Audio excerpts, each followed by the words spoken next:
সতর্ক থাকুন। দক্ষিণবঙ্গ জুড়ে ফের একবার সক্রিয় হচ্ছে বর্ষা। তৈরি হয়েছে গভীর নিম্নচাপ। আগামী কয়েকদিনে কেমন থাকবে আবহাওয়া? কোন কোন জেলায় ভারী বৃষ্টির সম্ভাবনা রয়েছে? এখনই জেনে নিন বিশদে। বর্ষা প্রবেশের পর থেকেই দক্ষিণবঙ্গের জেলাগুলিতে বৃষ্টি চলেছে থেমে থেমে। এদিকে নতুন করে বঙ্গোপসাগরে তৈরি হয়েছে গভীর নিম্নচাপ। আবহাওয়া দপ্তরের মতে এই নিম্নচাপের কারণে বৃষ্টি হতে পারে প্রচুর পরিমাণে। এই নিম্নচাপের প্রভাবে গোটা দক্ষিণবঙ্গ জুড়ে আগামী কয়েকদিন বজ্রবিদ্যুৎ সহ বৃষ্টির সম্ভাবনা থাকছে। আবহাওয়া দপ্তর জানাচ্ছে বুধবার পর্যন্ত দক্ষিণবঙ্গের বিভিন্ন জেলাগুলি ভারী থেকে অতি ভারী বৃষ্টি চলবে। বিশেষ করে মঙ্গলবারের বিকেল থেকে বৃষ্টির মাত্রা আরও বেড়ে যেতে পারে।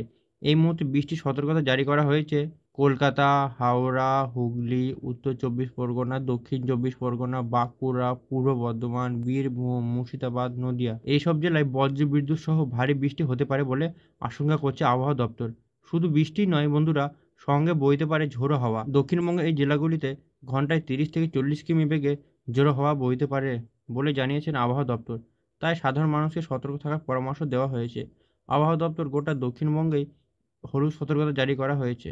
বিশেষ করে নিচের জেলাগুলিতে আরও এর সম্ভাবনা বেশি রয়েছে, যেমন পূর্ব বর্ধমান, পশ্চিম বর্ধমান, পুরুলিয়া, ঝাড়গ্রাম, পশ্চিম বর্ধমান।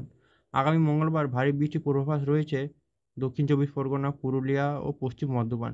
বাকি জেলাগুলিতেও বজ্রবিদ্যুৎ সহ হালকা ও মাঝারি বৃষ্টি হতে পারে। তাই সাধারণ মানুষকে বিশেষ করে সন্ধ্যার পর বাড়ির বাইরে না যাওয়ার পরামর্শ দিচ্ছে আবহাওয়া দপ্তর। বিদ্যুৎ চালিত যন্ত্রপাতি থেকে সাবধান থাকুন।